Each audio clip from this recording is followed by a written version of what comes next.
সংস্কারগুলো আমাদের করতে হবে। হিংসা বিদ্বেষ আসলে আমাদের কাজ না। আমরা চলচ্চিত্র শিল্পী। ছেলে বলছে যে আমার মা আর জীবনে রাজনীতি করবে, রাজনীতি করার সুযোগই তো নাই, করবে কই থেকে? সুযোগ থাকতে হবে। 19 সংগঠন চলচ্চিত্রে কোনো কাজে আসে না, এই সংগঠনটা ভেঙে দেওয়া দরকার। আমার নেত্রী বেগম খালেদা কিন্তু পলায় নেই, তারা বহুবার বলা হয়েছিল যে আপনি চলে যান। সে বলছে বাংলাদেশের বাইরে আমার কোনো ঠিকানা নেই, আমি কোথায় যাবো? মরতে হইলে আমি এখানেই মরবো, আমার কবরেই মাটিতেই হবে। আল্লাহর দরবারে হাজার হাজার শুকরিয়া যে আজকে এই মুক্ত পরিবেশে আপনাদের সামনে কিছু বলার সুযোগ পেয়েছি, সুযোগ দিয়েছেন। আল্লাহ পাকের দরবারে হাজার হাজার কৃতজ্ঞতা। আমি প্রথমেই আমার কৃতজ্ঞতা এবং শ্রদ্ধা জানাতে চাই বিগত আন্দোলনে যে সমস্ত ছাত্র জনতা ভাইয়েরা তাদের রক্ত রাজপথে দিয়ে আমাদেরকে এটি রাহুমুক্ত এটি যাইছে তাই একটি সিস্টেমের থেকে, একটি সরকারের কাছ থেকে আমাদেরকে এটি সুন্দর একটি মুক্ত পরিবেশে আজকে এখানে কথা বলার সুযোগ করে দেওয়ার জন্য তাদের আত্মার মাগফিরাত কামনা করছি এবং আল্লাহ পাক তাদেরকে যেন বেহেশতের সর্বোচ্চ স্থানে অধিষ্ঠ করেন সেই দোয়াই কামনা করছি। এই দীর্ঘ সংগ্রামের সময় গত 17 বছরের যে সংগ্রাম আমরা করতে করতে আজ পর্যন্ত এখানে আসলাম, এই সংগ্রামে আমাদের সাথে যে সমস্ত ভাইয়েরা প্রাণ দিয়েছেন তাদের প্রতি আমি আমার শ্রদ্ধা জানাচ্ছি এবং যারা অংশগ্রহণ করেছেন, বিভিন্ন আহত হয়েছেন, জেল খেটেছেন, তাদের সবার প্রতি আমার শ্রদ্ধা এবং ভালোবাসা এবং সালাম। আজকে এফডিসিতে এভাবে নিরপেক্ষ মঞ্চে দাঁড়িয়ে কথা বলতে পারবো এটা আমি অনেকটা আশাই ছেড়ে দিয়েছিলাম, কারণ আপনারা অনেকেই জানেন, আপনারা সবাই আমাদের লোক, ফিল্মেরই লোক, আপনার বিনোদন সাংবাদিক, আপনাদের বাইরে আমরা না, আর আপনাদের জানা নাই এমন কোনো ঘটনা নেই। আমার বাসায় কী রান্না হয়েছে এটাও মনে হয় আপনারা জানেন, এতটুকুই আপনারা আমাদের ক্লোজ। তা আপনাদেরকে ভেঙে বলার কিছু নাই। আমি বিশেষ করে নির্বাচন করতে গেলে শিল্পী সমিতির ডিজিডিএফআই, ডিবি, বিভিন্ন সংস্থা, সরকারি সংস্থা এসে নাকি অবজেকশন দিত যে উনি বিএনপি লোক, উনি নির্বাচনই করতে পারবেন না, এবং তার প্রমাণও পাইছে। আমি একবার নমিনেশন পেপার কিনতে যেয়ে দেখলাম যে পুরাই শিল্পী সমিতি ভরা সব ডিবির লোকজন। আমাদের কিছু ভাই ব্রাদাররা আছে যারা মামার হোটেলের কাস্টমার, আর পাতার হোটেলের কাস্টমার যারা, তারা ওগুলো আনতেন। তো যাক, মামাই এখন কিন্তু হোটেলে বন্দি, এটা আপনারা সবাই জানেন নিশ্চয়ই। তিনি এখন সরকারি ভাত খাইতেছে, আল্লাহ খাওয়াইতেছে। দেখেন কি সুন্দর সিস্টেম দুনিয়ার। মজলুমের যেমন দোয়াও তৎক্ষণাৎ কবুল হয়, বড়দোয়াও তৎক্ষণাৎ কবুল হয়। এই যে হাজার হাজার নিরীহ ছাত্র জনতারা মারলেন, কারো না কারো তো হাক লাগছে। এমনভাবে একটি দেশের প্রধানমন্ত্রী আপনি পলায় গেলেন। আপনি তো কোনোদিন, কালকে শুনলাম আপনার ছেলে বলছে যে আমার মা আর জীবনে রাজনীতি করবে, রাজনীতি করার সুযোগই তো নাই, করবে কই থেকে? সুযোগ থাকতে হবে। তিনি তার দেশের মানুষগুলারে এইভাবে নির্বিচারে মাইরা পলায়া যায়, হেলিকপ্টার নিয়ে, প্লেনও যাইতে পারে না, তিনি আবার দেশের রাজনীতিও করতে চায়। আমার নেত্রী বেগম খালেদা কিন্তু পলায় নেই, তারা বহুবার বলা হয়েছিল যে আপনি চলে যান। সে বলছে বাংলাদেশের বাইরে আমার কোনো ঠিকানা নেই, আমি কোথায় যাবো? মরতে হইলে আমি এখানেই মরবো, আমার কবরেই মাটিতেই হবে। যাই হোক, রাজনৈতিক বক্তব্য না দিয়ে আমি একটু চলচ্চিত্র সম্বন্ধে একটা কথা বলি।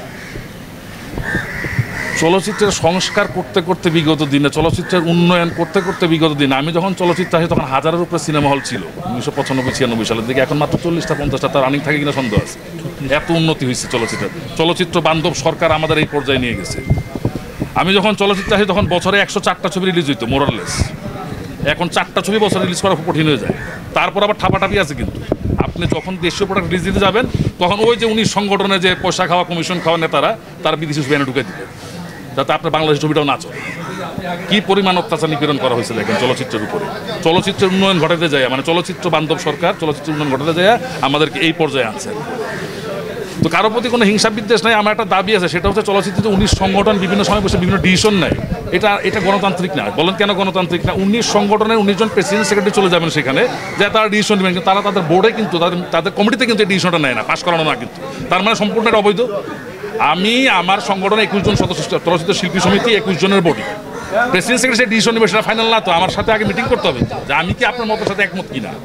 আপনি যে ইন্ডিয়ান ছবি 20 টাকা খাইয়া ছেড়ে দিবেন, আমি কি আপনাকে হ্যাঁ বলছি কিনা সেটা জানতে হবে আমার।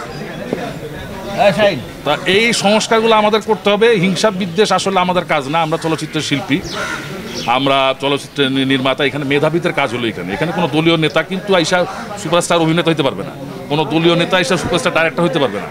ঠিক আছে?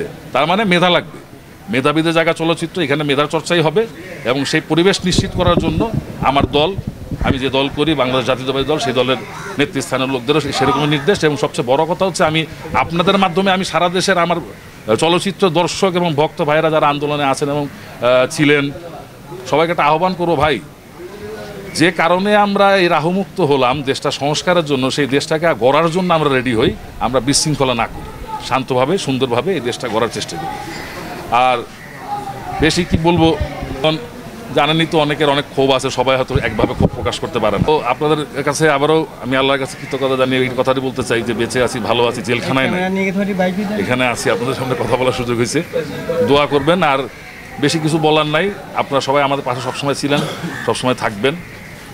আর আমি সর্বোপরি কৃতজ্ঞতা জানাচ্ছি বাংলাদেশের বিনোদন সাংবাদিকদের, কারণ আমি যেখানেই ছিলাম মাঝে মাঝে ফেসবুক স্ট্যাটাস চেক করতাম সুযোগ পাইলে, বা অন্য কারো। কারণ আমি তো ভিপিএন ইউজ করতে পারতাম না, কারণ আমার ফেসবুকে একটা লাইক করে গেলে তো পুলিশ এই জায়গায় আছে ধরে দেয়, তো সেটাও করতে পারতাম না, কত বাইন্ডিংয়ে ছিলাম। দেখেন কিন্তু আরেকজন আইডি থেকে দেখতাম আমাদের বিনোদন সাংবাদিক ভাইয়েরা যে যুদ্ধটা করছে তারা সোশ্যাল মিডিয়াতে এবং সরাসরিও। এবং আপনারা জানেন আমাদের অনেক সাংবাদিক ভাই, মেহেদি যে মারা গেল যাত্রাবাড়িতে, আমার খুব কাছের পরিচিত ছিল, আমার সাথে টেলিফোনে আলাপ হইতো মাঝে মাঝে, ঢাকা টাইমসের সাংবাদিক। তার আত্মার মাগফিরাত কামনা করছি, আল্লাহ তাকে বেশ নসিব করুক। আর আপনাদের প্রতি অনেক কৃতজ্ঞতা, এই আন্দোলনে আপনার ছাত্রদের পাশে ছিলেন, এবং পাশাপাশি তাদেরকে আমি ধিক্কার জানাচ্ছি যে সমস্ত চলচ্চিত্রের ব্যক্তিরা এই বাচ্চাদের রক্তের উপর দাঁড়ায় থেকে দালালি করছেন, এই আন্দোলনকে ভিন্ন খাতে প্রবাহিত করার চেষ্টা করছেন, সেই সমস্ত দালালদেরকে দাঁত ভাঙা জবাব দিতে হবে, তাদেরকে অবাঞ্ছিত ঘোষণা করতে হবে চলচ্চিত্র আঙিনায়। এখানে আমার শিল্পীরা প্রচুর আছে, তারা অনেকেই আমার চেয়ে অনেক ছোট, তাদের নাম আমি নিয়ে আমি তাদেরকে খুব একটা বড় করার আমার কোনো নাই, মানে আমার ঘৃণা, তাদের নাম নিতে খুব ঘৃণা লাগে। একজন চলচ্চিত্র শিল্পী কি করে এত বড় একটা আন্দোলনের যারা অগ্রযাত্রায় ছিলেন, যারা সামনের সারির যোদ্ধাদের যারা মেরে ফেলা হচ্ছে যখন, তারা তখন কীভাবে উল্লাস করে বিভিন্ন ধরনের স্ট্যাটাস দিচ্ছিলেন ফেসবুকে, আমি এর জন্য তাদেরকে ধিক্কার জানাই। এবং আমি আশা করব আমি চলচ্চিত্র শিল্পী সমিতির নেতৃত্বে লিখিতভাবে তাদের নাম দেবো, এবং তাদেরকে অবিলম্বে চলচ্চিত্র শিল্পী সমিতিকে বহিষ্কার করতে হবে আজীবনের জন্য। এবং যেই সমস্ত লোকেরা এই ছাত্র ছাত্রী জনতার লাশের রক্তের উপরে পাড়া দিয়ে এখানে দালালি করেছেন, তাদেরকে চলচ্চিত্রের গেটে যাতে প্রবেশ করতে না দেওয়া হয়, সে আহ্বান আমি জানাচ্ছি। এবং আমি অচিরেই ডিমান্ড করছি যে 19 সংগঠন চলচ্চিত্রে কোনো কাজে আসে না, এই সংগঠনটা ভেঙে দেওয়া দরকার।